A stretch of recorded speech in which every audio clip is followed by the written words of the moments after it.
একটা সন্তানকে আদর্শবান ডাক্তার, ইঞ্জিনিয়ার, প্রফেসর বানায় যাবেন। সন্তানটা ডাক্তার হবে, কোরআন পড়বে, আজান হলে নামাজে যাবে, তেলাওয়াত করে মা বাবার জন্য দোয়া করবে। এরে আম্মা জান, সন্তান এক সময় অন্তর দিয়া গর্ব করবে আর বলবে আমার মা বাবা বড় ভালো ছিল, কোনোদিন মোবাইলে সময় নষ্ট করে নাই। আমার মা বাবা আমাকে নামাজের জন্য ডাকতো, রোজার জন্য দাওয়াত দিত। আমার মা বাবার আদর্শ এত ভালো, কোনোদিন আম্মাকে দেখি নাই বাবার সাথে তর্কে জড়াইতে। আমার বাবাকেও দেখি নাই আমার মায়ের সাথে তর্কে জড়াইতে। আমার মা বাবার আদর্শের কারণে আমি ভালো হয়েছি। সন্তান গর্ব করে মা বাবার জন্য দোয়া করবে।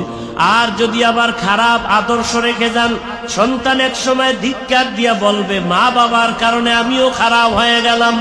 আমার মা কোনোদিন বাবার সাথে ভালো আচরণ করে নাই, বাবাও মায়ের সাথে ভালো আচরণ করে নাই। সারা দিন রাত মোবাইল নিয়ে পড়ে থাকতো। ওই মা কোনোদিন নামাজের কথা বলে নাই, নিজেও নামাজ পড়ে নাই।